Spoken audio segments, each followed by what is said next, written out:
Good afternoon, praise Lord. Welcome to this video. நிறைய பேர் நினைக்கிறாங்க ஒரு ஆத்மா ரட்சிக்கப்படணும்னா ஏதோ எழுப்புதல் கூட்டம், டிஜிஎஸ் தினகரன் மீட்டிங்கு, அதுமாரி இதில் தான் ஆத்மாக்கள் வந்து ரட்சிக்கப்படுறாங்க. அதுவும் சில காலம் அவங்க அந்த மாதிரி கத்தருக்காக இருந்துட்டு அப்புறம் ஸ்லோவாக பின்வாங்கிடுறாங்க அப்படின்ட்டு எங்கள் வீட்டில் நிறைய பேர் வரும். பாத்தியா, உனக்கு குடாரவாசிகள் ஆகும் நமக்கு இங்கு வீடென்றும் நாடென்றும் சொல்லலாமோ அப்படியெல்லாம் பயங்கரமாக கிண்டல் பண்ணுவாங்க. நானும் 1984 பெரிய தரிசனத்தோட கத்தர் என்ன ஊழியத்துக்கு அழைச்சார். அதில் பார்த்திங்கன்னா எங்களுடைய போதகர் என்ன சொன்னார்னா, அந்த மாதிரி பெரிய மீட்டிங்லாம் போடணும் அப்படிலாம் நினைக்காதீங்க, உங்கள் கணவரை ரட்சித்தா நீங்கள் போதும் அப்படின்ட்டு அவர் சொன்னார். பல வீடியோஸில் நான் சொல்லியிருக்கேன். அவர் ஏன் ரட்சிக்கப்படணும் அப்படின்றதையும் நிறைய கோணங்களில் நான் நிறைய வீடியோஸில் நான் போட்டிருக்கேன். அதில் ஒரு கான்செப்டை நான் இதில் ஹைலைட் பண்ண விரும்புகிறேன். என்னென்னா வந்து கர்த்தருடைய போதகர்களை நம்ம யூஸ்வலாக நம்ம விரும்புறது இல்லை. நமக்குள்ளே பலவிதமான ஆசைகள் இருக்கும். நமக்குள்ள மாம்சீக தடைகள் நமக்கு கர்த்தரத்தில் போக முடியாமல் நம்மளை உலகத்துக்கு நேரம் இழுக்குது. அதுபோல் அவர் தான் நம்மளை தெரிந்து கொண்டு நம்மளை ரட்சிக்கிறார் அப்படின்ட்டு வசனங்கள் சொல்லுது. ஸோ இந்த ஆத்மாக்காக நான் பல வருடங்களை நான் ஜெபிக்கிறேன்ட்டு நான் சொன்னேன். ஆனால் வந்து அவர் ஏதாவது தப்பாக செய்ய சொன்னால் அதை செய்ய மாட்டேன். அதுதான், மற்றபடி எல்லாம் செய்வேன். பட் நம்மளை தப்பாக செய்ய சொன்னால் செய்ய மாட்டேன். அதேமாதிரி அவர் வந்து சர்ச்சுக்குள்ளே பூந்தரலாம் அப்படின்ட்டு அவர் பார்ப்பார். அதையும் நாங்கள் அலோவ் பண்ண மாட்டோம். எனக்கு பாட்டெலாம் நல்லா பாடுறாங்க இல்லையா, ஸோ மேடையில் ஏறி பாடுவாங்க, இல்லை மியூசிக்கு அதெல்லாம் செய்வாங்க. அவர் தனியாக வர மாட்டார். நண்பர்கள் மியூசிஷியன்ஸ் எல்லாம் இருக்காங்க, எல்லோரும் மேலே வந்துடுவாங்க. வரும்போது பாவத்தோடையே தான் அவங்க அங்கே இருப்பாங்க, கழுவப்பட்ட நிலைமையில் அங்கே இருக்க மாட்டாங்க.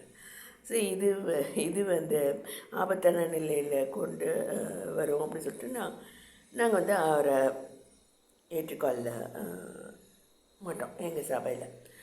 வேறு யாரோ கூட சொல்லியிருக்காங்க, அந்த அவரை வந்து நீங்கள் சபையில் ஏற்றுக்கொண்டிங்கன்னா அவர் கொஞ்ச காலம் அப்படி இருந்துட்டு உங்களை பற்றியே வந்து துண்டு பிரசுரங்களை உங்கள் சர்ச்சுக்கு வெளியே வந்து கொடுக்க ஆரம்பிச்சிடுவார் அப்படின்னு வேறு யாரோ சொல்லியிருக்காங்க.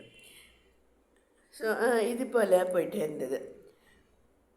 அதான் யூஸ்வலாக அது மாதிரி தான் நாங்கள் அந்த ஃபேமிலி பக்கம் நிறைய பேர் எங்ககிட்ட சொன்னாங்க, அந்த இடம் வந்து ஒரு பிக்ஸ்டை, பன்னி குடிசை அப்படின்ட்டு சொல்லுவாங்க. எனக்கு விலங்கலை என்ன, அவர் கிட்ட போய் பார்க்கும்போது தான் எனக்கு தெரிந்தது என்னென்னா, அந்த அவங்க சாப்பிட்றது உணவு அல்ல. அதான் நீங்கள் வேதாம ஞானங்களை அறியாதவர், மறுபடி பிறவாத ரட்சிக்கப்படாத நபர் அப்படின்னு அந்த நீங்கள் என்ன நீங்கள் சாப்பிட்றது வந்து உங்கள் மூளைக்கு பலன் தராது.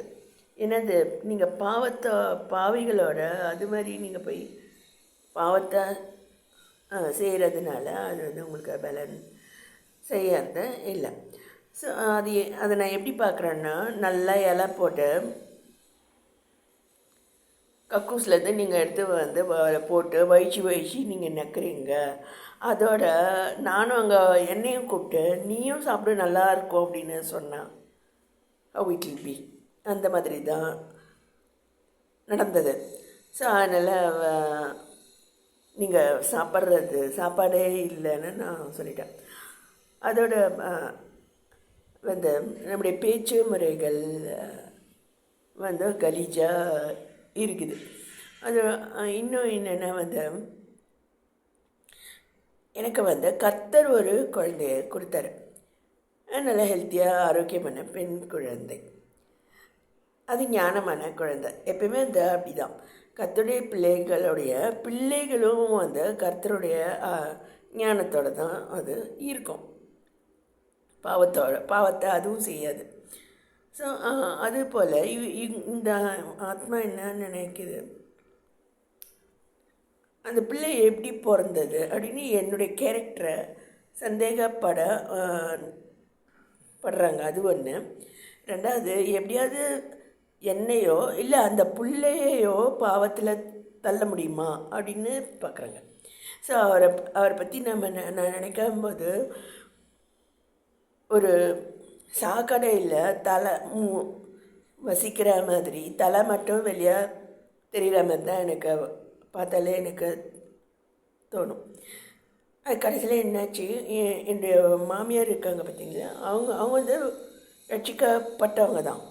ஸோ அவங்க தன்னுடைய பிள்ளைங்களை பற்றி வருந்துறாங்க.